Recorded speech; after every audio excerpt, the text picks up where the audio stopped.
All right, welcome to the fifth episode of Rated PG for Politics and Games, our supposedly weekly podcast about gaming news and stuff related to video games.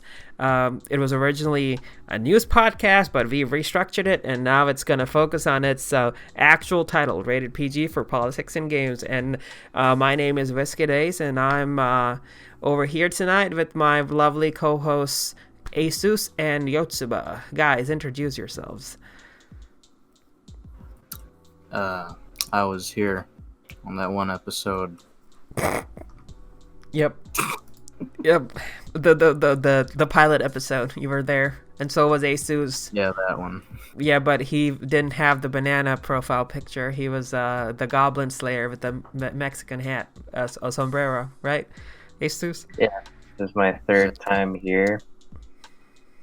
Wow. And yep. Hopefully, I want to make it consistent, but I don't know so far. Yeah, we had some technical issues with people's computers literally burning down, didn't we? Yep. Yep. Asus, what happened to your computer? Would you like to share the sad news? For some reason, Okay, you can tell us where they touched your PC. Oh no. For some reason, so I bought it used from a friend, right? Mm-hmm. For some reason, when I put my HDMI inside of the graphics card, it black screens. Rip.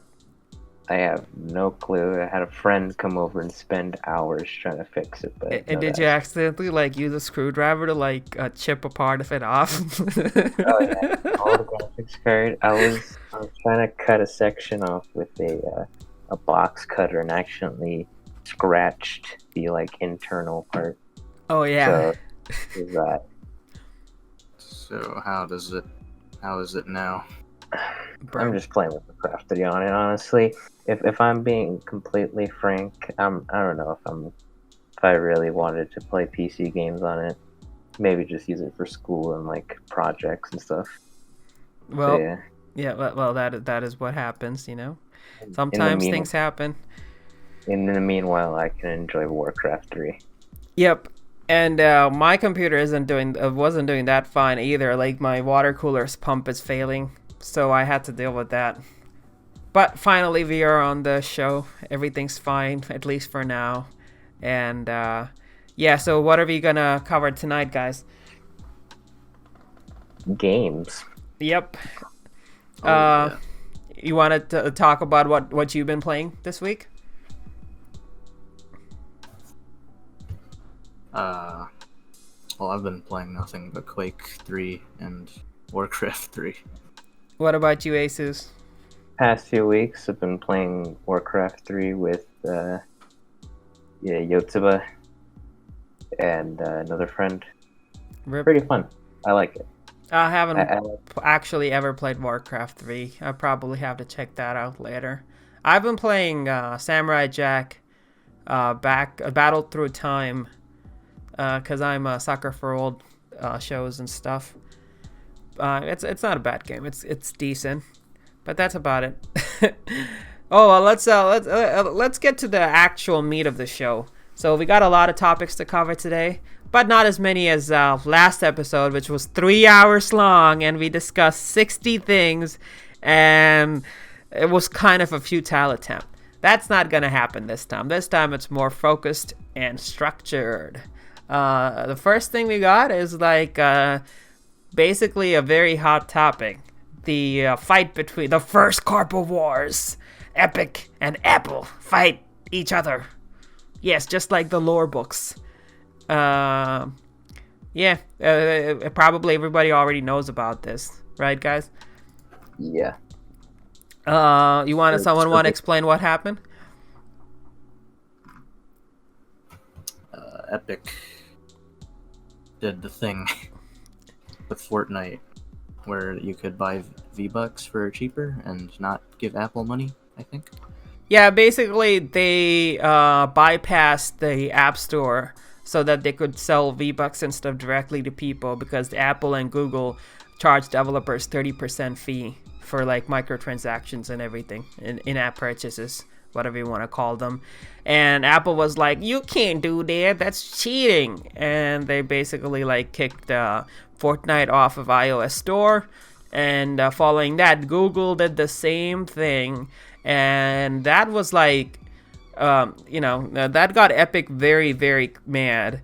And after a while, Epic, like, not even a long time, it was like a day after that happened, Fortnite released its 1980 Fortnite meme with them, like, parodying the original Apple advertisement. Half-Life 2 did it better. Half-Life 2 did do it better. And I find this whole thing very, very hypocritical, because, like, yeah, Apple's like a very rich monopolistic company, but like so is kind of Epic, considering the fact that they're actually mostly owned by Tencent. And I don't know if you guys heard about it, but the interesting part of this is that according to reports, Epic was actually waiting for this. This was all calculated and planned. They knew that if they bypassed the store, they would be kicked off, so they were just like lurking. They were like camping, Apple and Google. And as soon as that happened, they were like, okay, let's strike. This is our time. Okay, charge in. And they released the 1980 Fortnite clip. Yeah, the clip actually came out the same day it was pulled off the stores. Yeah. And Epic filed a lawsuit against Apple. Oh yeah, they filed a lawsuit against Apple. And the funny thing is they didn't release any kind of parody ad against Google for some reason, which is weird. You can still technically play Fortnite on Google because you can just get the APK and like install it from off the App Store, which you can't do on iOS. So I guess there's that, but I don't know why they haven't done anything against Google yet. Maybe they just don't want to tackle two megacorps at the same time, you know? Baby steps. One step at a time for world domination. And it got even weirder. Like, this just came like a day ago. Epic is requesting a restraining order against Apple, and Microsoft is backing Epic. Now, this is like a weird love triangle stuff, you know? Like, Epic and Apple are like exes, and like Epic's like, I'm being harassed by my ex. I want a restraining order. And Microsoft is like Epic's new boyfriend. Like, yeah, babe, I'll help you out, you know? Let's fight your ex together. Right? Yeah. It's so weird. I don't even know how this works. How does this restraining order work? Like you're gonna have like I think wasn't it you, Asus, who were mentioning like there's like some kind of magnet or like some kind of store security shit. Like if someone brings an Apple product near someone playing Fortnite, it just explodes or whatever. It just calls the cops. Apple employees can't be within 100 feet. Yep. Near Unreal devs. Yep. They also made it so that you can't use Unreal Engine on Apple. Too. Oh yeah, that's what started off the second debacle. You can't use Unreal Engine on Apple. I think you can't use the Apple SDK for its Unreal Engine, right? Yep. So, so the fight gets harder. This is like exactly like the lore books. Like, I don't know if you guys are like on Reddit following Gaming Circle Jerk and like Cyberpunk 2077, but there's so many goddamn memes talking about, Cyberpunk 2077 predicted it. I mean, not 2077, but the Cyberpunk board game predicted it, just like the lore books. The first Carpa Wars. 2020 can only get better. You know, it's just hilarious, you know, corporation requesting a restraining order against another corporation. It's just hilarious, man. You guys have anything to add against this debacle? I feel like it's just gonna end with one of them paying the other one money, and then they're just gonna restore it. Like it seems to be, as I said, everything seems to be calculated. They obviously made this entire animated video beforehand. They had their lawyers on they always have their lawyers on retainer, but they were like ready to like strike Apple down. So this is going, and they're not gonna, like, the thing with big companies is that they won't start a fight with other big companies until they know that legally they have a huge chance of winning. And even if they don't win, they can drag it on long enough until like Apple decides like, you know what, I don't want to deal with this shit. I'm just gonna pay you guys a shit ton of money and just go away, because they're almost $1 trillion company, right? Yeah, this is most likely that case. Yeah, and the thing that kind of makes me sad is that people are like, yeah, Epic, go Epic, yeah, the underdog, or some crazy Apple fan. But drop something. Oh, rip. You okay?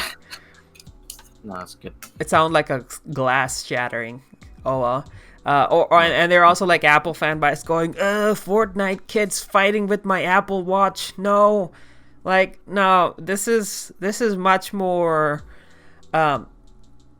I don't know, complicated, you know? This is not like Epic versus Apple. Like, you don't have to side with either of the companies. These are both mega corporations. None of them are actually the underdogs. The best thing you can do is just sit back, grab some popcorn, and just watch the dumpster fire that this is gonna devolve into, right? Yeah. And it's kind of also funny that this is the thing that they tried to use, like 1984. I know that Fortnite is parodying Apple, who are parodying the 1984 book by George Orwell, which is kind of against, surveillance states and corporations, because like George Orwell was a socialist and his work was pretty anti-corporate and anti-capitalist. So it's like, Apple originally failed at the parody, to be honest. It's a trifecta. Yeah, it's a trifecta. That's a great name, man. You gotta get that coined. Just open an Urban Dictionary page. Trifecta. Great. Yeah. Wonderful. They all failed miserably. Exactly. Best, but yeah. Someone's going to be paid a large amount. That's how it's going to end. Yeah, a lot of money is going to end up getting paid by someone to someone, obviously. One megacorp to another megacorp. And there's some shady, weird executives in the background just snickering, like Mr. Burns saying, yes. Someone like Bobby Kotick is just sitting on their hoard of more and more money. Oh, well, we'll see what happens, because the restraining order thing just happened yesterday, so who knows how far this is going to go. It's going to be entertaining, though. The Great War of Ancapistan. Oh, yeah, the first Ancapistan War.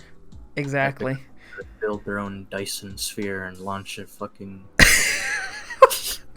They're going to build their own Dyson sphere and, label it. They put the Apple logo on it, and then it just burns down. Hydrogen bombs on Apple. Oh yeah. Gods of Scientology. Oh my god. Well, speaking of corporate trifectas, we had another episode of Night City Wire happen just a few weeks ago, and this one talked about life pads. Did you guys watch this? I'm not looking too much into Cyberpunk. I'd rather just have it all be a surprise. No, well, that's a very good stance, and I completely support that. But for people who are interested in spoiling stuff for themselves because they're a bunch of assholes, I'm right here. Why is this there's a Google Translate icon stuck on my screen? What? I don't care about that Google Translate. So this one, this Night City Wire, it first started talking about life paths that you can choose. So the game allows you to take 3 main life paths. Another reference to the trifectory that Asus mentioned. So you can be a nomad, a street kid, and a corpo. I'm sorry, just give me a second. I'm gonna cough. I'm gonna cut this off.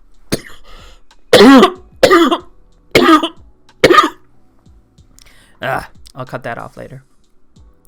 But you can have 3 life paths.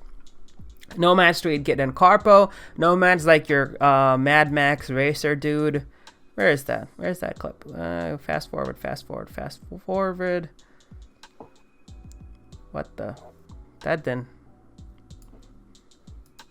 Oh yeah, there you go. Nomad's your Mad Max racer guy. roaming in the bad lanes, being a racer, maintaining your car, hanging out with your Need for Speed fanboys. And the corpo, you're just like working for some big corporation like Apple, you know, selling your fucking Apple watches and shit. And or you're just a street kid, which is well, I think the first thing they covered was the street kid. You know, you're just doing weed, hanging out in the alleys, playing Fortnite. You know, those are doing cyber crack. But yeah, and the reason that I was kind of disappointed by the fact that we only have 3 life paths is because a lot of my friends actually wanted to be like fucking anime cat girls, and it turns out that's not a life path. Rip. Are you disappointed that being an anime cat girl is not a life path? Maybe it'll be a mod. Yeah, maybe.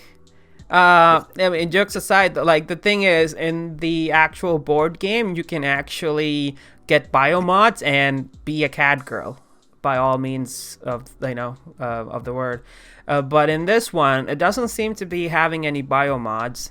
It seems to be more of a cyberpunk, like actual classic cyberpunk, like more physical cybernetics and stuff, not like biomods and whatnot.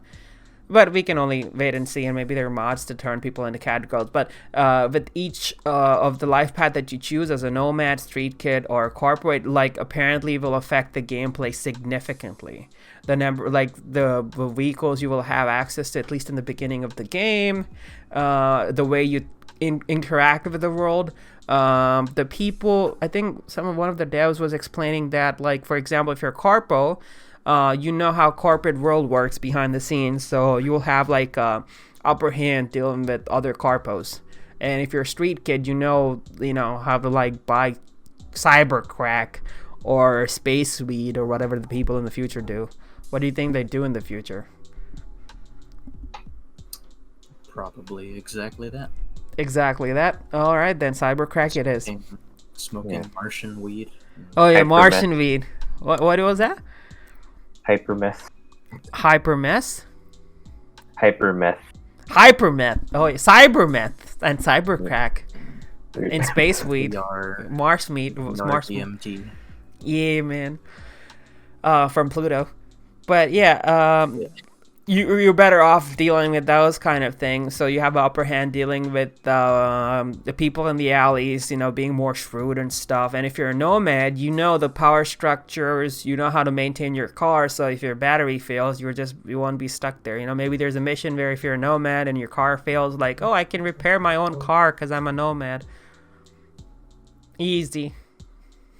That should be I would like that to be an actual plot point. That'd be hilarious. But yeah, we saw a lot of that. Then we saw some weapons, and we also saw how like they're making the music for Cyberpunk 2077.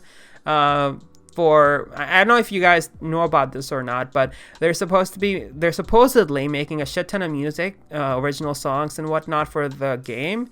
And like when you're driving around in Night City, you can actually listen to these things on the radio. They're not just regurgitating like pop songs that already exist, which is good. GTA.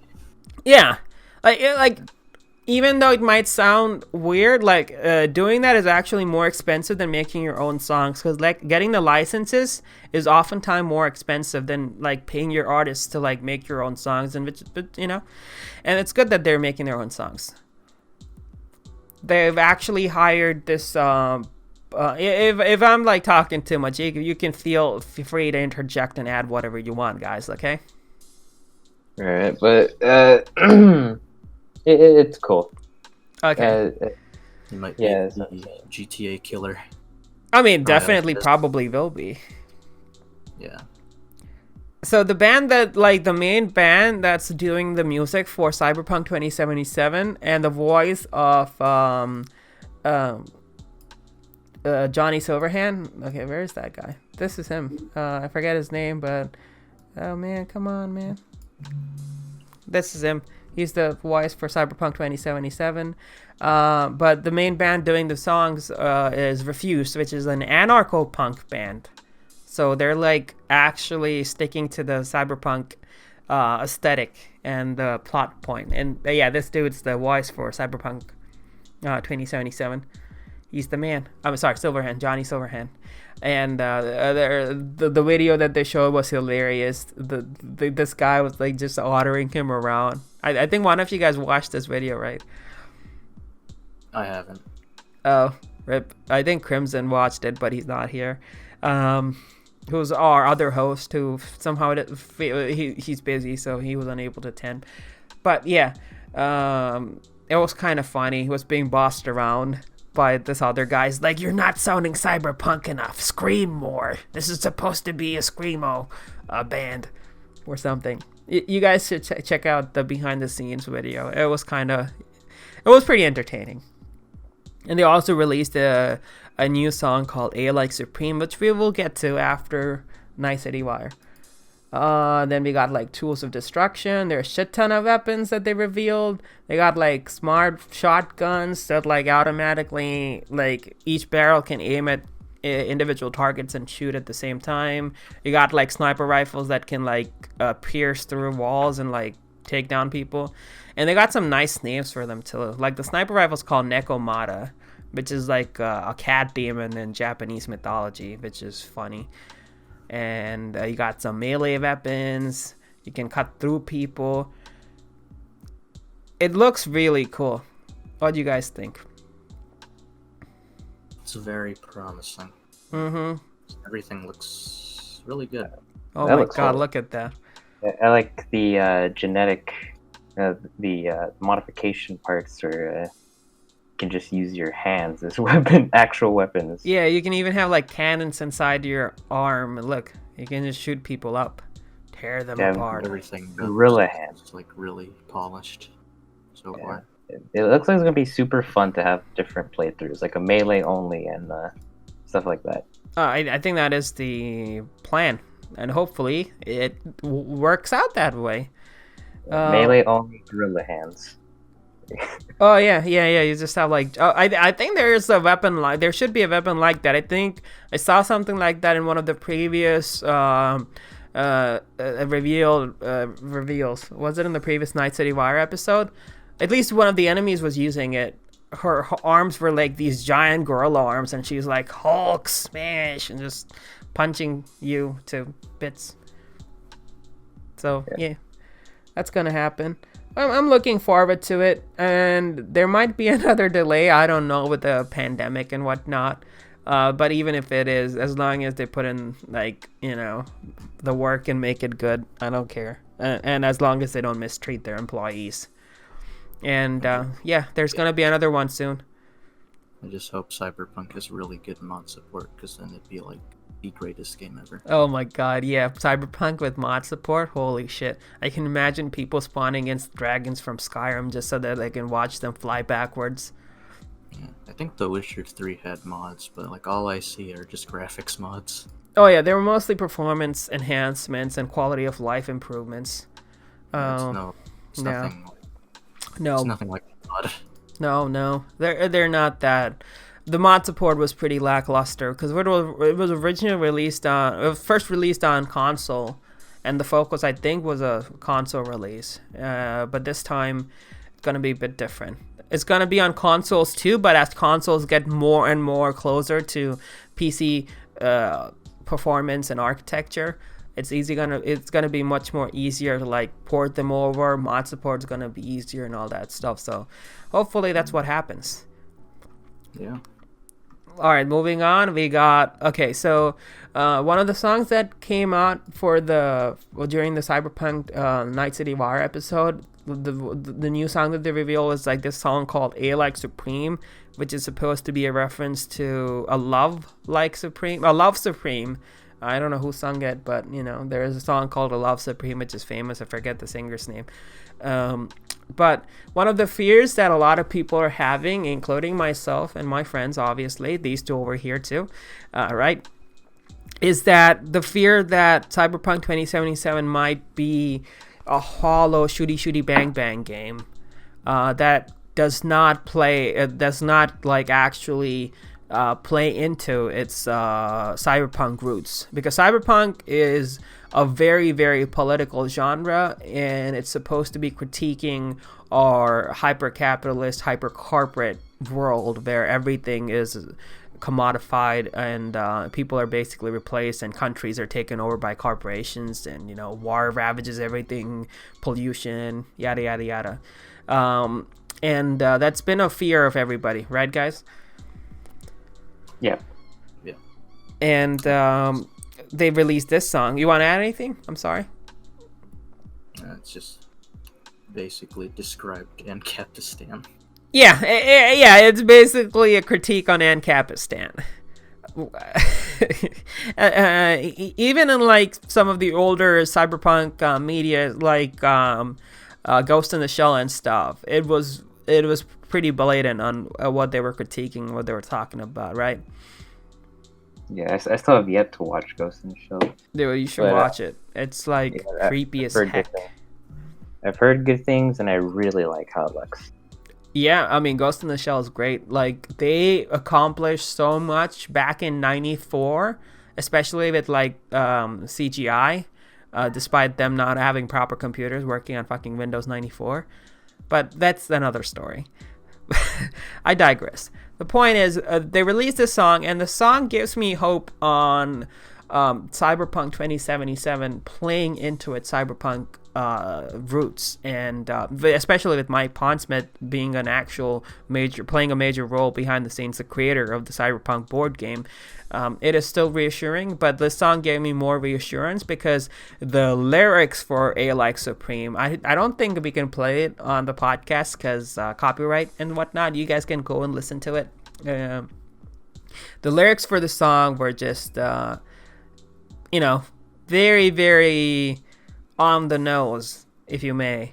Anyone want to read out the lyrics? At least a few lines in the beginning. Any volunteers? No. Bro, you do it. Okay. In our willingness to be bought, and in our hunger to buy, hear the wish of the oppressed, to at least get to be oppressed in style. Freedom is slavery, your con is sold, your liquid dorsal so profitable. Pay for pastime, pay to unwind, pay to be born, pay to die. So savage the new machine, Garrett hunt down your privacy. So savage the new machine, kill it all for A Like Supreme. So savage the new machine, Garrett hunt down your privacy. So savage the new machine, kill it all for A Like Supreme. Here we are now so entertained, we aim for stupid, means we're going insane. I think that's enough. But the point is, the song is very, very punk. It's actual punk, right? You guys know about punk music, right? Yeah. It's very anti-establishment and anti-corporate.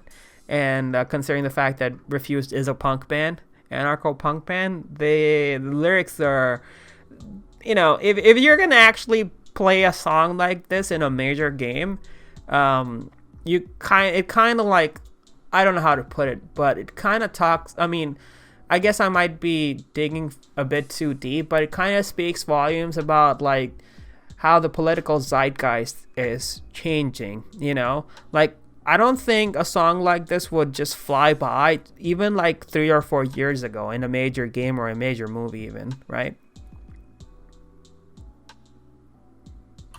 Guys?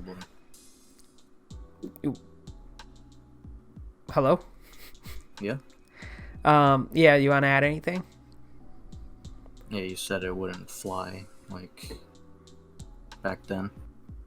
Yeah, because probably wouldn't. No, and now we have like, this is not the only song. Like all of the cyberpunk songs that have come out so far are very, very political and anti-establishment. And it's kind of funny because like I can imagine the crazy people, the weird gamers. We're gamers too, and we're proud of it. But there are some weird gamers who are they're gonna be like, "Hey, get politics out of our video games," And I don't know how they're gonna react when they realize that everything is political. It's like that astronaut meme, you know? Everything was political all along, always has been, you know. And I wonder how they're gonna react to it. You're gonna be like, keep politics out of my fucking Vietnam War game that is inherently political. I want Cyberpunk to be a shooty bang bang game about a shooty bang bang genre. Guns go brrr.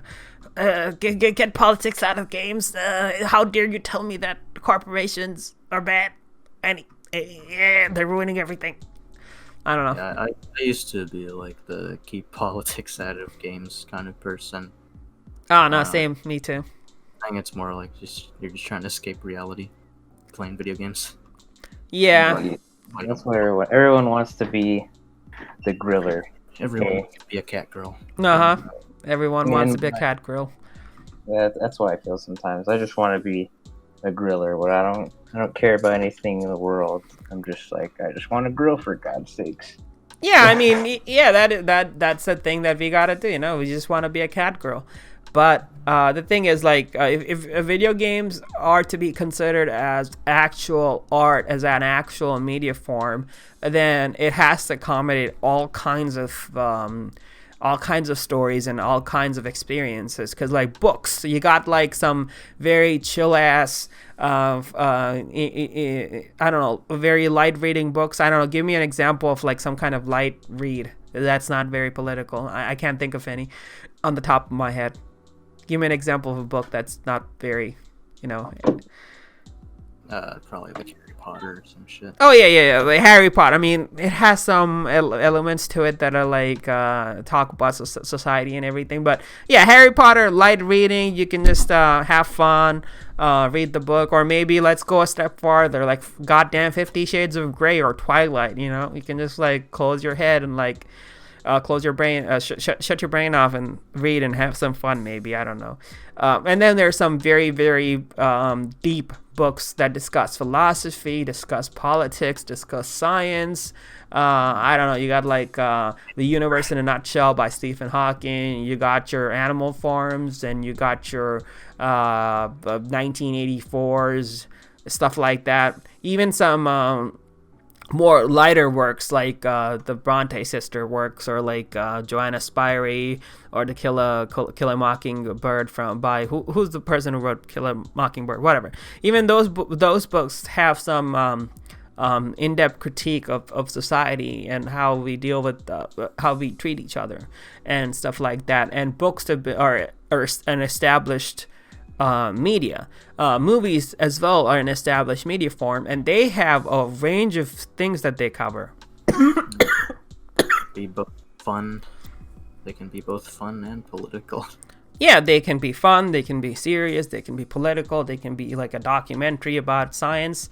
And if you want video games to be treated the same way, you gotta allow it to do the same things. You know, you gotta mature. There's no authority that can say that they can't be political. Yeah, that's just censorship. You know, you're gonna end up like some kind of weird authoritarian state like China or whatever, if that keeps happening. I mean, even then, like, the thing is, majority of the movies and the books and the games are not serious. They don't discuss societal issues. They're not that political, if you want to use that word. They're just like chill, you know, like majority of them are chill. Only a small fraction of them are like serious, and you need to have them because the world's not perfect. In a perfect world, political games wouldn't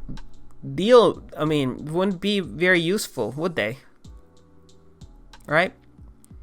Yeah. But the world isn't perfect. We have a pandemic out there. We have environmental pollution. We have like wealth inequality. We have corporations like with too much power polluting the planet and doing whatever the fuck they want. We have even like in the video game industry, you have companies like EA, you have Activision just doing whatever the fuck they want with microtransactions, preying on children with their loot boxes. Which has been, like, studies do show that loot boxes are basically gambling. and they're addicting like actual gambling, and they should be better regulated. So we have these issues, and in a world with issues, we need to discuss them, because if we don't discuss them, the world's just gonna get shittier. But in a world without any issues, yeah, that's true. Political games would be completely useless, or serious games would be completely useless, or at least not as useful, because they would still play a part in entertainment. But that's not the world where we live in, and we need to sort of come to terms with it. And we don't need to be so pissed off all the time and like go re-political games, right? Guys? Pretty much. You want to add anything to that discussion? No, I agree with pretty much everything you said. Yeah. Thanks. Speaking of microtransactions, huh? I'm sorry? You gotta have a message, man. Yeah, I mean, considering the fact that one of the major issues is that people are unaware of the problems that exist. It's not that they do know and they don't want to deal with it. It's that a lot of us don't even know about the problems that exist. So we gotta, have a message. Sometimes, like, not every time, fine, but sometimes you do. Especially if the theme of the game or the story is exactly that, right? It would, yeah. Like, for example, it'd be weird if Fall Guys was a critique on, I don't know, environmentalism or whatever. That'd be a weird. I mean, you could make it work, but it would be a weird injunction. But if a Cyberpunk game doesn't talk about Cyberpunk stuff, that'd be just strange. Well, speaking of microtransactions, the next topic that we wanted to talk about was Gwent, right? I don't know if people forgot about Gwent. Do you guys, do we know about Gwent? Is it still in the zeitgeist? You keep going on about Gwent whenever we're in calls, so... I mean, do you want to play Gwent? Sir, my wife and children are stuck in the burning house. Please save them, Sir Witcher. But first, would you like to play a game of Gwent? Oh, okay. Okay. And then just like time freezes like Dio doing his the world thing.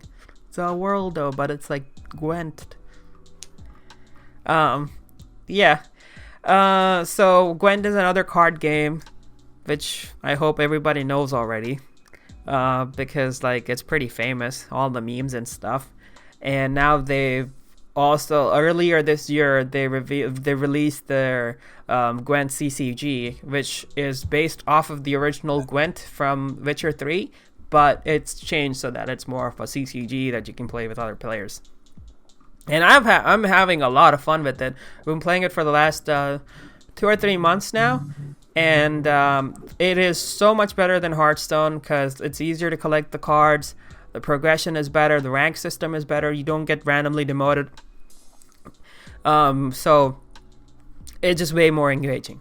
And now they have a new battle pass system that came out. Like the first battle pass system they revealed, called Journey, was like 2 or 3 months ago, and that was very successful. So just 2 weeks ago, 2 or 3 weeks ago, I think it was 3 weeks ago almost, they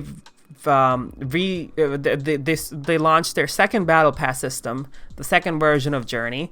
And the first one was Journey with Dandelion and Geralt. I'm sorry. Oh my, so many cuts I must make. So the first journey was a journey with Dandelion and Geralt, where you go, it's just a battle pass system. Now it's Vesemir and Ciri. And Vesemir is basically the standard battle pass that you get for free, that you can complete for getting reward keys that you can use to like unlock rewards in the reward book. Gwent has this reward system.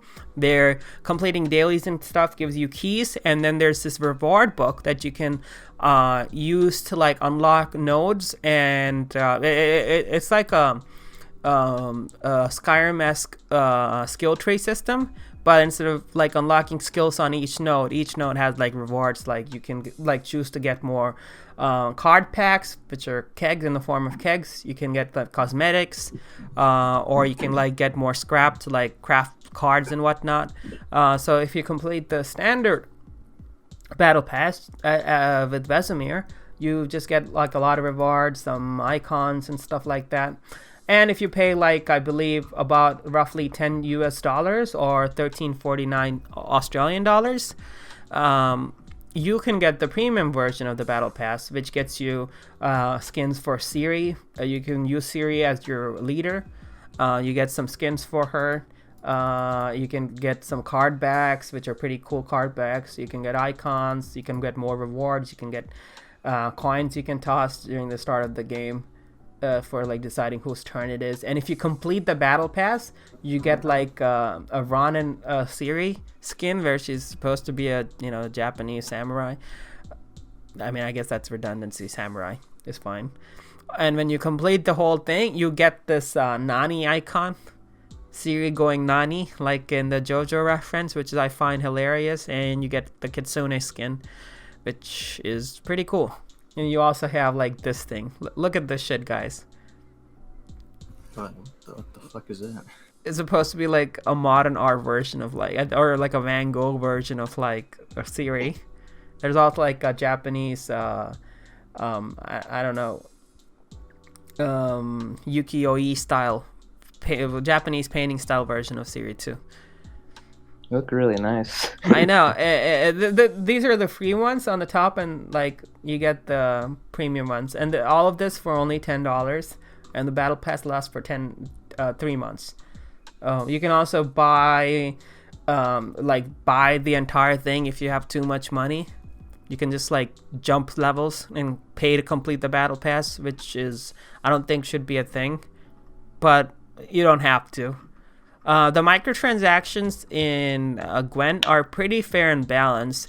They're even better than like they're way better than Hearthstone. They also have like some safety mechanisms, so the bad luck protection, so that if you don't get like a legendary or whatever after so many packs, you're guaranteed one. And as you play more and level up your account, the number of rewards you get from playing increase. Like you get more guaranteed rares in your normal packs. You get more rewards from your dailies and stuff like that. And the reason I wanted to talk about this is because, there's a way to like do battle passes and microtransactions, right? And CD Projekt Red with Gwent show that like it can be done. It's really good. You want to add anything? She gets sponsored by Gwent. Yeah, I mean, yeah, they should sponsor us. I hit pro rank, so I'm now like basically a legend equivalent of Hearthstone. My rank is 8,000, which is not very high, but it's there, Gwent Shadow Legends. Gwent Shadow Legends. Oh no, that would be horrible. Wait, would it be horrible? You gotta makes you think. If somehow we got a sponsorship, and it was Gwent, it would be okay. Yeah, it's, in my opinion, better than having like Raid Shadow Legends being in the first few seconds of the video. Oh yeah, better than that Gwent Shadow Legends. I mean, considering CD Projekt Red and what they do, it wouldn't be bad. And also, like every week, a part of the story, like Journey, actually follows an isolated, or not isolated, but a new story between Vesemir and Ciri as they go on a journey. And every week they reveal like part of the story, and it's actually interesting to read because they actually have proper writers. So every week I tune in to know what's happening. It's like a weird weekly novella or something from back in the day. Who knows? But yeah, it's pretty good the way they do it. And I'm used to like playing other games like League of Legends and stuff, and they're full of loot boxes. They're full of overpriced bullshit. And card packs are kind of like loot boxes in a sense. But you don't have to like actually even buy card packs in in Gwent. It gives you like a shit ton of in-game currency. Like I'm sitting on 5,000 after playing for just like 2 or 3 weeks, and I can open like basically 50 packs just like that. So the game gives you like a shit ton of in-game currency, and most of the stuff that it wants you to buy are like cosmetics for your leader skin and stuff, which are like whatever. They could be cheaper, but you know, it's still very good, especially the journey. I just have fun playing this and like getting all the memes and the references in it, you know? Yeah. Like the thing is, companies need to understand that they can just like, they don't have to make all the money in the world. They can make like a decent amount of money by being fair and by giving people a proper product that they can actually enjoy. It's not about scamming people that Activision and EA especially are like fond of doing. That's just what I wanted to say with this. So go check out Gwent. It's a fun game. It's if you're like a Hearthstone player or whatever, you can have a lot of fun playing Gwent. Now that it has more expansion, there are a shit ton of cards, shit of combos to do, and I think genuinely it's a better game than Hearthstone. Way better. Moving on. More serious news now.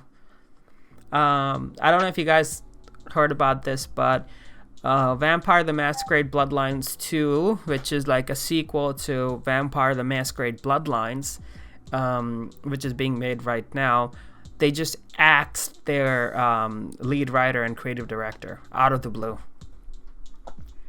And they replaced them with the stooge from Ubisoft, Alexandre Mandrica. I mean, I'm being mean calling him a stooge, but this guy's record is working on Assassin's Creed, and Far Cry. And now he's working on a full-fledged RPG. Like, what the fuck? It just... Is there a reason why the original creator was fired? I mean, the original writer. We have no idea. Mitsuda released a letter explaining what happened, and it explains nothing. He says that he was just in July. They just told him that, oh, we don't need you anymore. And currently the people are guessing that like the reason they were fired is because they were taking too much time developing the game. But it's understandable with the pandemic and everything. You know, they need extra time. They take extra time. But other than that, the development seems to be going very smoothly. But I guess they just didn't like the creative director and the lead writer, so they just axed them. It's just very strange. They were axed by the developer's name is Hardsuit Labs. Right? It's Hardsuit Labs, yeah. Hardsuit Labs and Paradox Interactive are the publishers. And the executives of the studio and the studio and the publisher decided that, yeah, let's axe the creative director and the lead writer. It just doesn't make any sense. What do you think about it? What do you think is happening in the back? It could be that this took too much time, but this is like feels bad, man. The funny thing, the thing that makes it even more weirder is that Brian Mitsuda and I forget what the name of the other guy is, but these two guys, they were the ones who made the first game, and they were also the same guys who were pitching the second game. Like, apparently they came up with the idea for Bloodlines 2 in like a restaurant or something on a paper napkin or whatever. And they Kai Clooney, creative director Kai Clooney and Brian Mitsuda, and they just came up with it in a restaurant, and they did everything they could to like push the pitch the game and get it on development. And now the main two guys are getting axed, which is just doesn't make any sense, you know? Yeah. The best analogy I can give you is imagine now that like From Software is making Elden Ring, which is basically the next Dark Souls-esque game. Imagine if goddamn Miyazaki and who's the other guy working with Miyazaki on Elden Ring? The guy who behind Game of Thrones. Is it Martin? George R.R. Martin? Yeah. Yeah, imagine George R.R. Martin and Miyazaki getting fired from Software at the end of the development of Elden Ring. It would be so goddamn weird. I think that's a perfect analogy, actually. Right? Yeah, it's like pretty appropriate for it. It just doesn't make any goddamn sense, and I am pretty cynical, and I've gotten jaded. I'm 25, but I've gotten pretty jaded looking at all this industry bullshit over the years. And what I feel like might be happening is that, like, because the guy they replaced him with is probably the answer to the mystery. The guy they replaced him with is Alexander Mandryka, who specializes in making Ubisoft open world games such as Assassin's Creed and Far Cry. And like these games can be like they can be very profitable because you can shove them in with a fuck ton of microtransactions and unnecessary DLCs, and they're also like I don't know, more Narmy-esque. You know, they're more appealing to the normies and stuff. But Vampire the Masquerade Bloodlines 2 is supposed to be for a niche RPG fanboy audience like myself and you guys. So either the reason these guys were axed is because they wanted to add more microtransactions, and the lead writer, and the creative director might not be on board with that, which might be the case. I don't know, but it's Paradox Interactive, so that might be less likely that it might be a microtransaction related issue.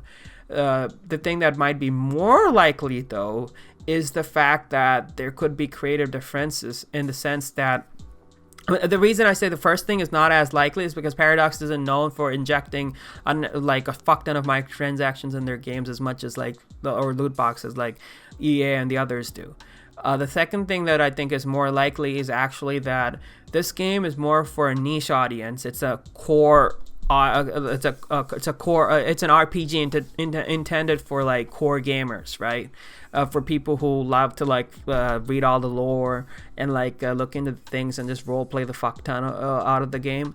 So they might be intending to like appeal to a wider audience who are more into like weird open world games and watchtowers. So that, you know, so that could be a thing that's happening. They could have like changed them because they wanted to appeal to that audience instead of the core audience. What do you guys think? Most likely could be that. They have like a more wider appeal.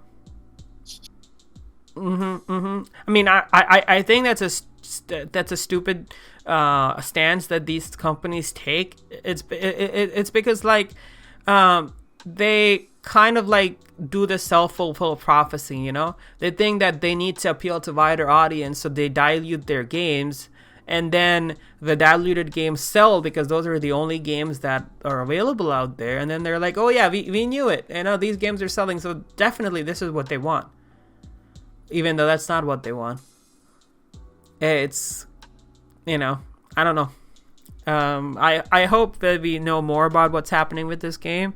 Most of the fan base seems to be very scared and disappointed that this happened, because like these two guys made, especially Mitsuda, made vampires, and well, now they're not there anymore. And apparently the guy put his Brian Mitsuda put his like life and blood and tears into it, and faced a lot of mental strain and like physical strain because he has like anxiety issues, but he chose he decided to be the face of the game so that he can push it out there, and now he got axed just out of nowhere after pouring 5 years of his life into the game. So there's that. Oh well, we'll find out more hopefully soon. And the topic that we wanted to discuss just came out like a few hours before we decided to like go live, and yeah, it's just 5 hours ago. And the story is pertaining to the Skullgirls developer, who are they? I forget the name of Lab Zero Games, and workers leaving there because they're facing harassment from one of the lead devs. Did you guys hear? We talked about this, right, guys? A little bit. Yeah. So what's happening is that apparently one of the lead developer, Mike Zymon, is known for like harassing his employees, making inappropriate sexual comments, and even as far as to like getting rid of the board. Like apparently one of the developers, what's his name, Brian Jun, one of the art producers, he talked about how like Zymon entered negotiations with the company. But after his unrealistic and highly potentially illegal demands, whatever the demands were rejected, Zymon disbanded the board and assumed complete control of Lab Zero. Yeah. This guy seems to be a power freak. He took over his own company by getting rid of the board. And apparently he would be very hard to deal with, and even held hostage some features of the games they were working on based on whether or not Zymon himself liked them or liked the people he was working with. So a bunch of people just decided to resign and leave. And this follows like these events are happening a lot, guys. I remember the Ubisoft thing that happened a couple of weeks ago. What happened? Oh, you forgot already. Ubisoft was harassing some a good number of the upper executives had a toxic culture in Ubisoft. They were harassing their employees, verbally, physically, sexually. In some cases, one of the lead executives, I forget his name, this crazy asshole was like drugging. He was roofing his staff by putting like drugs in brownies and shit. He was like pulling a Bill Cosby on his staff members. Did he get arrested? Yeah, he got fired. I don't think he's arrested, but he's fired now. And apparently the CEO and a bunch of the other executives knew about him, but decided not to do jack shit. Wow. Yep. Because they don't care, honestly. Like, as long as the profits keep coming, you can do whatever the fuck you want behind the scenes. And it's pretty toxic. Like, we need to like make sure that power doesn't fall into these these crazy people. In fact, like, power shouldn't be focused in a couple of people like that, because there's always a chance of it being misused, especially inside these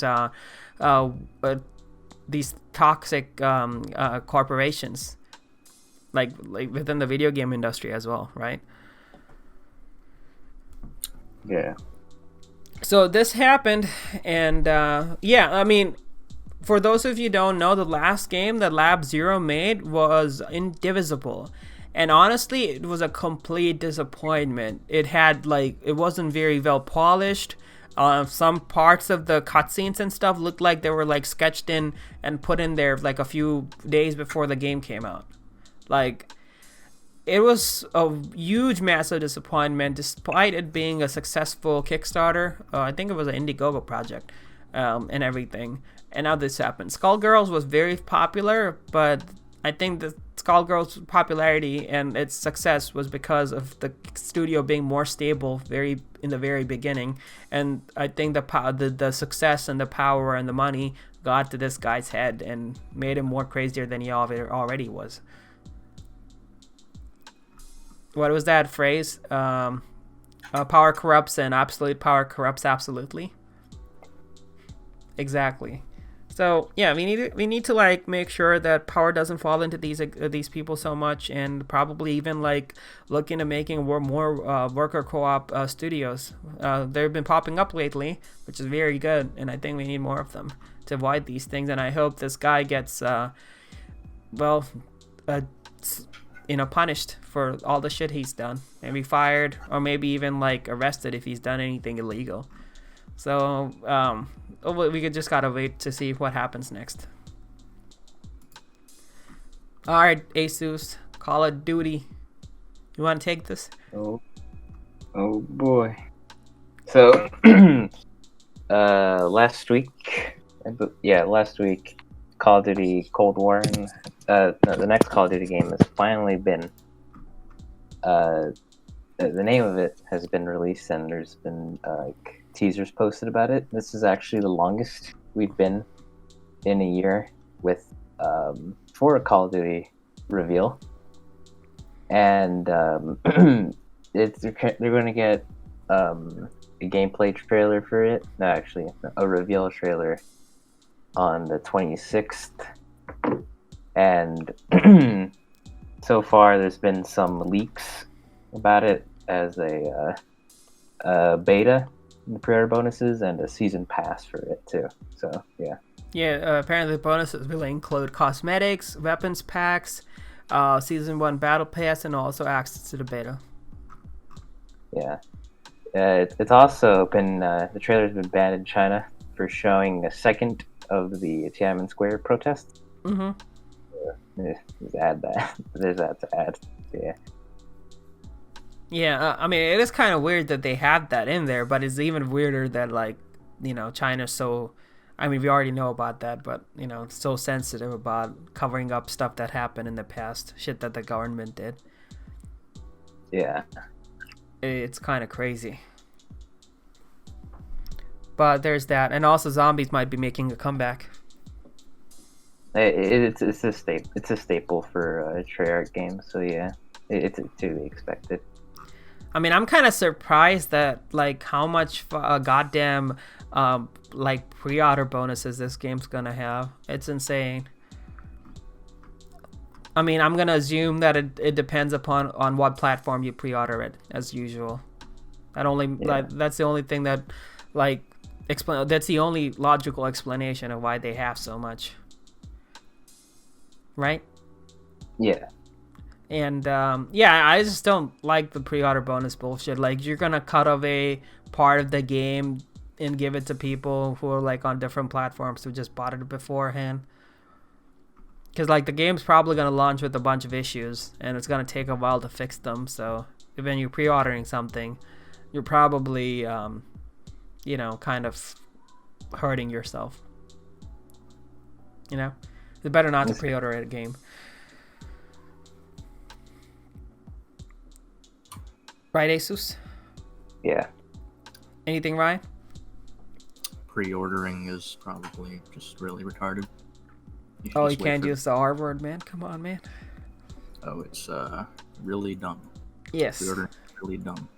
Yep. You should just wait for the game and then wait for it to just get ironed out. Yep, exactly. But Ryan, you won't have access to the anime camos and stuff that you can only get for paying an extra $20. Yeah, man. What about the cat ears, man? You can't get the cat ears. And kill commies with style. You can't. Yeah, man. You can't, like, fight without your anime girl camos and your cat ears and your cat tails and stuff. Yeah, dude. Nah, dude. You don't need that. Yeah. Oh well, we gotta wait and see what they do. I mean, you know, like, it's Activision, right? Yeah. Yeah, they're bound to fuck up, obviously, and like, the story's gonna be a yikes story just from looking at the teaser. The story might be yikes again. At least they're not gonna have Kevin Spacey like last time, right? Press F to pay respects. Yeah, did you watch the DC Fandom? That's a stupid name. Yes, I did. I did. Did you look at did you watch the actual thing, like the way they presented it and everything? The live stream? No. Yeah. The trailers separately, yes. So guys, DC Fandom was a thing this week, which was basically like DC's live stream event, and it was kind of cringe. Like, they did reveal a few good things, but the presentation itself was cringe. First of all, the name is Fandom, get it? Because it's like a dome with fans in it. Who knows? And it was like this weird CG dome, and people were like standing in the middle, and the camera would just randomly zoom out and zoom in and give you like a sniper cut, and people were making jokes of like, oh, is this guy gonna get sniped now? It was weird. You guys should check out the video itself. But we got some games, we got some movie clips. There was a Batman trailer that we're not gonna cover. You guys can go check it out. We're just gonna cover the games that were announced during the Fandom. So the first thing we got was the Suicide Squad trailer, and apparently it's gonna be a co-op action game, right? Made by Rocksteady, which is pretty good. You know, Rocksteady's a seasoned developer. They got some creds down. I mean, right? What was the last game that Rocksteady made? I can't think of it. They made most of the Arkham games, right? Yeah. But what was the most recent one? I believe Arkham Knight. Was it? It's been that long already since their last game? God damn. But yeah, the game looks way better than the goddamn Suicide Squad movie, which was just cringe. And the graphics look good for the teaser. It seems to be rendered in engine, I think, right? I can't tell. Probably looks in engine rendered. Maybe it's not. Maybe it's a complete cinematic. We didn't see any gameplay. We got the Shark Boy, Yotsuba's favorite Shark Boy. King Shark. I'm just gonna call him Shark Boy. Yeah, my favorite, by the way. oh, it's your favorite. I thought it was Yotsuba's favorite. Yeah, King Shark is finally getting some love and action. And but the Boomerang guy's actually Boomerang Man's actually like got some powers, and he's not just some random ass Australian with a boomerang. Captain Boomerang. Yeah. Killshot's got like an Iron Man suit of some description. Harley Quinn. I mean, Harley Quinn, like she's not supposed to be having any powers, but she's more like Black Widow, as like she's like super athletic or whatever. Yeah. I don't know how she finds time to like exercise, because she's probably just doing a crap ton of drugs all day long.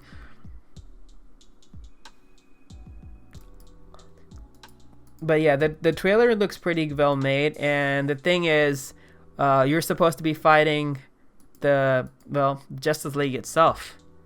Yeah. And like Superman's evil or whatever. This one takes place in the Arkham universe. Oh, so what happened to Superman? Like Louis Lane gets killed by Joker shit? Is that the same thing? I don't believe it in the Arkham universe. It's really explained, but basically, it's gonna be evil Superman. I like this scene. You know, Captain Boomerang just smacks Superman with the boomerang, and he's like, "Fuck, I shouldn't have done that," because now he's gonna kill us.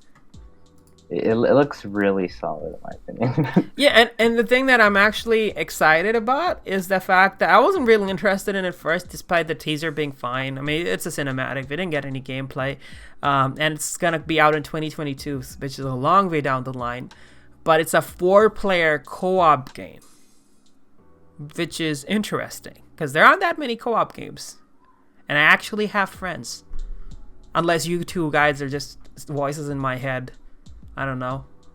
Are you? Probably. Maybe. Likely. But there's that. You guys have anything to add about the Suicide Squad kills Justice League?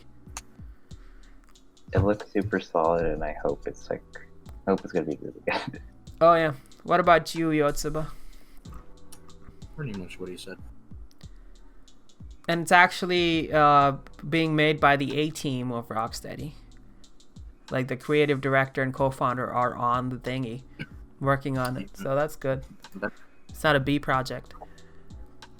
And the other co-op game that you guys watched this one, right? Gotham Knights. I've seen some parts of it. But yeah, this is another co-op game that they're making. I think this is also made by Rocksteady. I forget. I did not check. Yes. Probably not. Yes? Can you check? Yeah, it is. Okay, so this is probably made by the B team then. We're making 2 games. Maybe, yeah. I mean, they're a big company, man. Big company. And this is basically like, I wonder if this is gonna play the.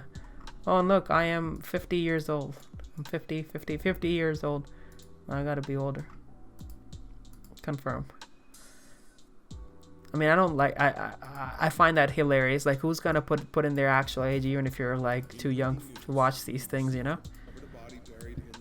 But yeah. So they're making this other co-op game called Gotham Knights. I think it takes place in the Arkham universe too, right? guys? Actually, it doesn't. It doesn't. Oh. But yeah, Batman basically is supposed to be dead, and it triggers like a message to all of his ex-Robins and the Batgirl and everybody, and now they're gonna take over like Batman's position in being Gotham's protectors or whatever. And you got Robin, you got Batgirl, you got Nightwing, you got Red Hood, you got the entire gang, and it's supposed to be co-op. And there's a scene where they're fighting like Mr. Freeze.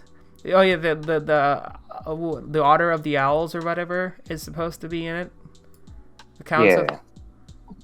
What are they called? The Court of Owls. Yeah, the Court of Owls. Are they supposed to be vampires or something? I forget. Are they? I don't remember. Yeah, but, they showed some gameplay with like them fighting Mr. Freeze and stuff too. Right? Oh, the developer for it is actually Warner Bros. Games Montreal. It's not Rocksteady. Right. I almost forgot. Yeah, it's made by Montreal. Yeah, it's not Rocksteady, so... Yeah, that was... Yeah, I was confused. I was pretty sure it wasn't Rocksteady. Yeah, there's actually some complaints about it, mainly being that there's no Batman. Yeah, obviously.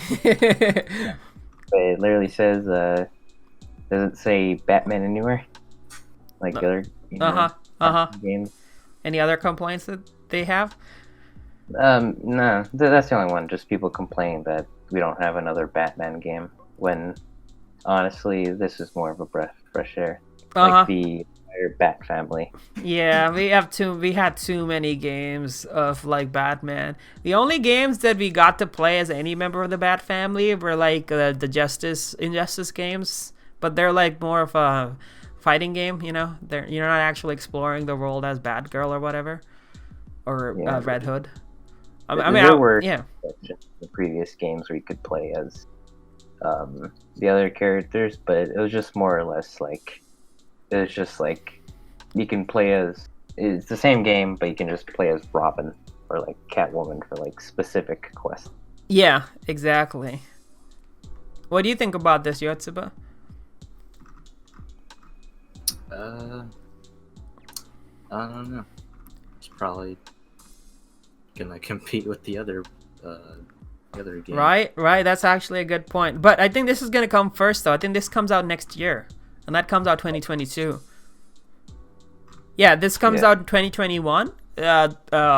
Suicide Squad kills the Justice League comes out in 2022. So it could compete, but there's a year gap maybe, roughly. So it should be fine. And each of the four, it's gonna play kind of like Borderlands-ish, because like each character is actually their own class and they have their own weapon set. Red Hood is the shooter guy with the shooty bang bang gameplay. You got Robin with a stick. Yeah, very mighty weapon, mightiest of all the weapons. Stick, you know, the thing that Jax uses. We got Batgirl with her weird nunchucks that can also become like laser whips or something. But that's cool. Better than a stick. And Nightwing! Guess what his weapon is, guys? Is it a stick? 2 sticks! Close. Oh my goodness. So, you gotta establish his dominance, you know? He's like 2 sticks, so he's like twice as better than the previous Robin. Oh, and the current Robin. You know, if you upgrade, you get 2 sticks. And you upgrade farther to the Red Hood, you get 2 guns. I mean, that's why probably Red Hood left. Like, what? Batman gets batarangs and a utility belt and all that stuff, and all I get is 2 sticks? Fuck that shit. I'm gonna go buy some guns. Some gun sticks. Oh yeah, some gun sticks. You bought a stick to a gunfight, boy. Oh, or maybe his guns shoot sticks. Did you think about it that way? Makes sense why he takes so many shots to kill an enemy. You know, they're sticks. They're not actually bullets. Perfect sense. Tiny tiny little sticks made of lead that look like bullets. Yep, exactly. Might or might not be powered by gunpowder. Crysis Remastered. Oh, baby. So a remaster or a remake? A remastered. Okay. It says it's capable of like, I mean, I saw some stuff saying that it has 8K support. I don't buy that. I think I read that wrong, maybe. But the remastered version of Crysis is coming back, and the internet is having a field day. Not as big of a field day as I would imagine they would, but the shit ton of Crysis memes that are coming back. Like, oh, can this run Crysis? Doctor, I burned my lap. What did you do? I spilled coffee over it. What did you really do? I tried to play Crysis on my laptop. But yeah, Reddit's full of like Crysis memes right now. At least a decent number of them. It's coming out on the 18th of September. They're gonna have better anti-aliasing, better textures. I think they're gonna have ray tracing as well, and also HDR support. And it was originally supposed to be coming out on the 23rd of July, and it got delayed probably because of what's happening around the world. And originally it was supposed to be on all platforms except for the Switch. Obviously, if you run Crysis on the Switch, it's gonna go nuclear. It's gonna turn into a nuclear armament and go kaplat, right? To run it at like 240p. Oh my god. No, man, it's gotta be like 144p, honestly, on the Switch. 72p. Yeah. Maybe 240 if you connect. Huh? Yeah, but it's gonna be on there. It's gonna be on Switch too now? Yeah. Oh. Okay. It's for all platforms. It's for all platforms. Oh yeah, but you just gotta play it on 144p. Trust. But now it's an Epic game exclusive, and we don't know how long it's gonna be an exclusive for. But when it launches next month on the 18th of September, it's gonna be an exclusive for the Epic Game Store, which is kind of weird. But oh well, c'est la vie, right? That's how it goes. And hopefully it comes on other platforms as well, because I don't want to buy it on Epic. I might not even buy remastered. I mean, they should just give the remastered thing for free for people who already own the original. Maybe. I don't know. Maybe I'm asking for too much. Depends upon how much remastering they did. True. Alright, let's talk about let's continue on our game release section now. Not game release, but game reveal section. There was this thing that came out that was revealed called Black Myth Wukong, which is a game made by a Chinese indie studio about Journey to the West and Wukong, the Monkey King. And you guys didn't see this trailer, right? No, you showed it to me. I mean, yeah, before I showed it to you. No, I haven't. Yeah. And this is a very well-made trailer, and I think that most of the game is ready. At least a good chunk of it is ready. And this is not like pre-rendered or anything. And I'm gonna put the link in the description for you guys to check it out. But as you can see, the animations are fantastic. The detail in the game is great. It's running on UE4, so you're gonna have the smooth experience from the Unreal Engine shit. The animations are great again. There's a huge enemy variety. You play as the Monkey King of Wukong. If you play League of Legends, you probably already play as him. And you can like transform into a cicada, I believe. Well, let's see. There's that. Yeah, you can become a cicada and like sneak through enemies. You can also go like Big Ape or anything. And it's supposed to be heavily inspired from God of War. So they're doing the single take thing. So there are not going to be any transitions or blackouts. It's just going to be like a one take camera thing. So when a cutscene starts, you're just going to zoom in or whatever. You know what I mean? Yeah. Like in this case, like it's just a smooth transition. I mean, I don't know how much of the trailer I can even play, but yeah, you can fight like a lot of mobs. You can also fight bosses, and you can go basically Super Saiyan, giant monkey, King Kong style, smash people up. You're gonna have a multi. Chinese Dark Souls Dynasty Warriors. Yeah. It seems to the Chinese Dark Souls Dynasty Warriors God of War. I mean, you are a god, technically. Yeah, so Monkey God. Monkey god. Monkey God. Funky Yeah, monkey. it looks pretty nice. Yeah, and the end of the trailer, they show like you fighting, or the Monkey King fighting a giant werewolf monster thing, and that was pretty good. The werewolf's animation, the fur looks great, and later on, oh yeah, you can also like stun people with like one of the powers is that you can stun people. So where did that go? What the heck? You can block and like just stun people mid animation, and it looks pretty well made. I think this, yeah, see?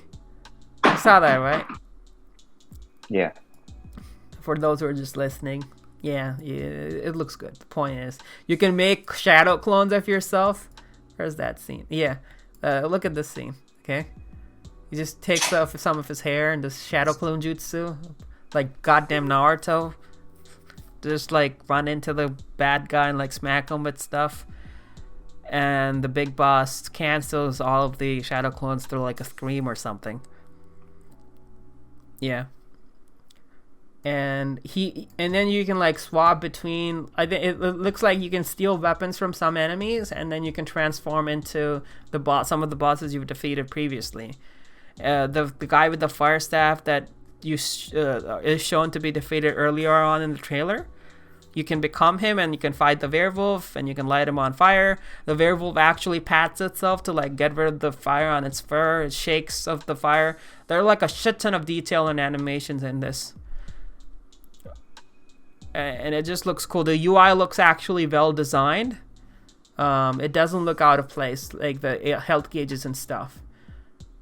They're like taking like a page right out of Sekiro and Dark Souls, as Yotsuba said. And the end of the trailer, it gets even more interesting. You can fight like giant bug monsters. Where is that? Yeah, you can fight giant lizards like Dark Souls, giant bug monsters. It gives me a shit ton of Dark Souls vibes. Like weird ass fucking bosses, tengus. Yeah, it seems very diverse. Yeah. Like God of War, you can like fight like giants or something.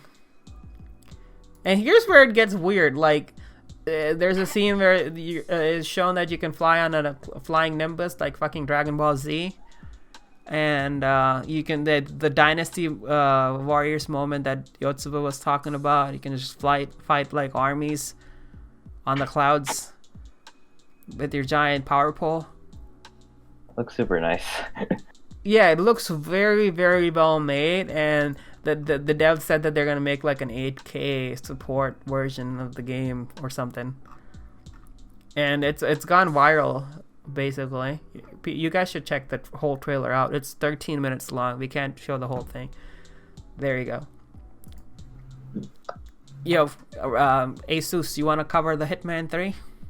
The Hitman 3 will be an Epic exclusive. RIP. That is sad. That's it. That is it. That is sad. But the good thing, though, is that if you guys remember, previously, Hitman, it was a franchise, was bought by Square Enix. Yes, the Square Enix. Those weird corporation. And now, I think IO Interactive. Yeah, IO bought them back. Bought the franchise back. So Hitman 3 is not gonna probably have those, the weird microtransaction shenanigans, or like the game being cut off in chunks and sold separately that I think Hitman 2 or 1 had. So that's good. So Square Enix says no more scummy practices. No more scummy practices. Yes. Must have being an Epic exclusive. Yep. And yeah, that's why I bring it up. Yeah, that's exactly why I bring it up. You want to finish? It'll probably go down the same path as like Bayonetta 2. That was exclusive to Nintendo. it's being published by Warner Brothers, which is interesting. But it makes sense that it's gonna be a Epic exclusive, because now that IO is by themselves, and Epic, like, it probably is running on UE4. I wonder if it is running on UE4. Because if it is running on UE4, and considering that they're by themselves now, it's gonna save them more money if they put it on Epic, because they're not gonna like worry about paying the royalties for using the engine, or at least they pay less, and they pay less for like per sale. Like Epic takes less of the cut, so they make more money. So overall, it's financially profitable to like just put it on Epic, and people are gonna buy it because Hitman's one of those franchises where people are gonna buy it regardless on what platform it is. You know? Yeah. Mm-hmm. I mean, I'm gonna play Hitman 3. I mean, I haven't played Hitman 2, but well, I'm looking forward for 3. I used to be a big Hitman fanboy back in the day. Yeah, that's basically most of the coverage for this show, for this episode. All we got left are game releases. Shall we move on to the game releases for the next week and the last week? So Game Informer has a long list of all the releases that are coming out in August, or what's left of August, and also September, and for every month of the year. The link will be in the description. You guys can check it out. There's a lot of games, and most of us are stuck in our homes anyways due to quarantine, so might as well have some fun. So let's look at some of the games that came out in the last week, and some of the games that are going to come out over the next week. So one of the major releases that's gonna happen this week is Wasteland 3. You guys know this game? Nope. Nope. You don't know Wasteland? No. Wow, sad. So Wasteland is a very popular. I mean, I'm just joking around. A lot of people probably didn't know about this game because it's more of a niche thing, but it's a very famous CRPG, and if you're an RPG fanboy, you're probably more familiar with the Wasteland franchise. 2 was kind of a disappointment, honestly. It just felt boring. It didn't like actually didn't update it to the modern times, so it felt kind of old even though it wasn't. So, but Wasteland 3, they're more incorporating more newer features that games like top-down tactical RPGs like XCOM and XCOM 2 have. So it's gonna feel much more modern and snappy. It's gonna be story-driven because it's from a CRPG, and from what we've known recently, it's probably gonna have a co-op feature. So that's good. So you can just pretend it's like Divinity 2 Original Sin, but in like a post-apocalyptic nightmare, and play it and have fun. And it looks good, and it's coming out on August 28th. I think the embargo's not lifted yet, so we don't have any reviews yet for it, but we're probably gonna see reviews for it come out on the 27th of August. I'm gonna play this game. I'm looking forward to it. Probably play it with one of these guys. You guys want to play it? I don't know. I mean, it sounds fun. I think Disco's gonna play it with me. Maybe if you guys don't want to play it. I mean, maybe if it's 4 players, we can all play it together. Who knows? I think it's gonna be free on Game Pass. So if you guys have Game Pass, I'm pretty sure it's free on Game Pass. So you don't even have to buy it if you already own Game Pass. So, or if you don't own Game Pass, get it for like, I think it's like $1 for a month for the first 3 months if you're a new subscriber. So go get the Game Pass, Microsoft Game Pass, and you get this game for free. Or else it's $60, I believe. Let's see how that does. And this is a game that actually I've been playing because it came around during my birthday, and I've just been kind of having fun with it. Samurai Jack Battle Through Time. You guys Samurai Jack fans? I actually haven't watched the show at all. Sad. I don't even remember so much. What about you, Ryan? I don't know. I feel like I've seen a little bit of it as a kid. Other than that, Nah. Huh. Yeah. Well, this game's supposed to be it's published by Adult Swim Games and developed by Soliel. I don't know who they are, but it's a $40 game. It came out on the 21st, right? And it takes place after season 2, when Jack is traveling back to time through the portal, but he ends up in like different timelines because of reasons, and now you got to fight your way through, to the past so that like you can finish off Aku for once and for all. It's got the original voice actors. Unfortunately, Mako passed away, but they still have clips from the original show as a homage to him. And to be honest, it's not that well made of a game. It's kind of, I don't know. In some aspects, the backgrounds and stuff are good, but the models are kind of weird. The animations are decent, but again, the model quality isn't very high. So it's basically an all-in-all an indie game. It could probably be cheaper, but it's still a fun game, and I'm kind of having a fun time with it. It's supposed to be like short, like 7 to 10 hours long, but I haven't finished it yet.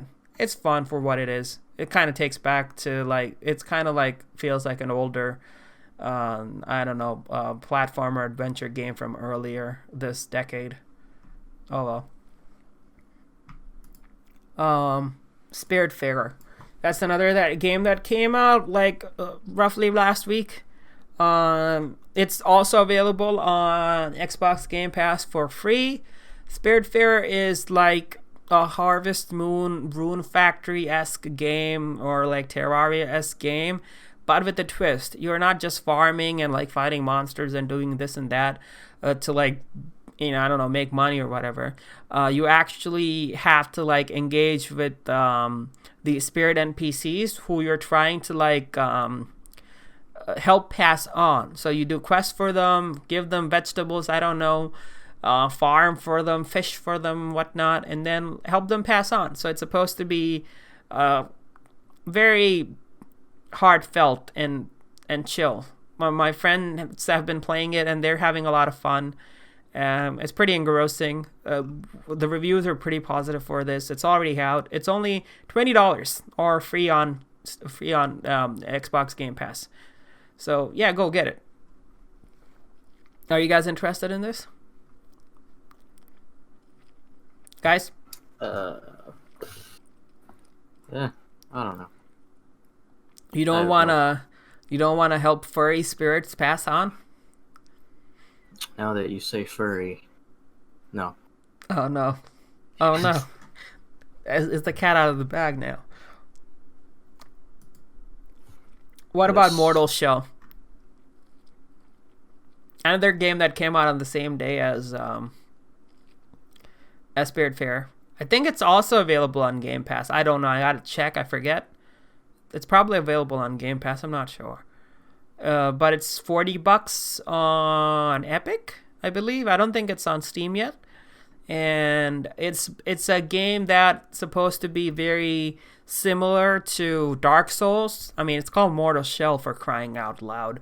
And instead of like you being an undead that dies and gets reformed in a nearby bonfire, you're supposed to be some kind of parasite ghost thing, kind of like Dead Cells.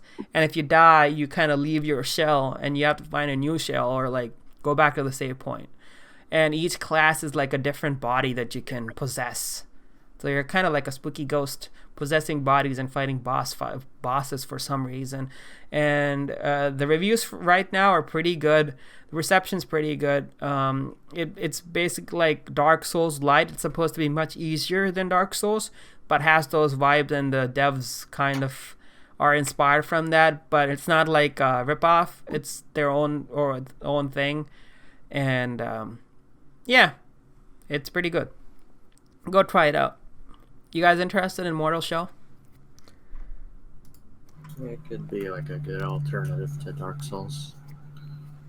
For now, until a goddamn Elden Ring comes out. There was this other game that came out that was kind of like Dark Souls but in space, but the reception for that was horrible because the game's full of like glitches and stuff because it was in development hell for a long time. Hellpoint, I think it was Hellpoint. Can you check if it was Hellpoint? Yeah, I heard about it. Let me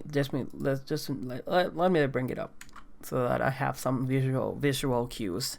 So Hellpoint came out like a few weeks ago, actually, but it's also another Dark Souls-like game, but it's mostly positive right now. I guess they fixed some of the bugs and issues they had, but it's kind of glitchy. I don't know.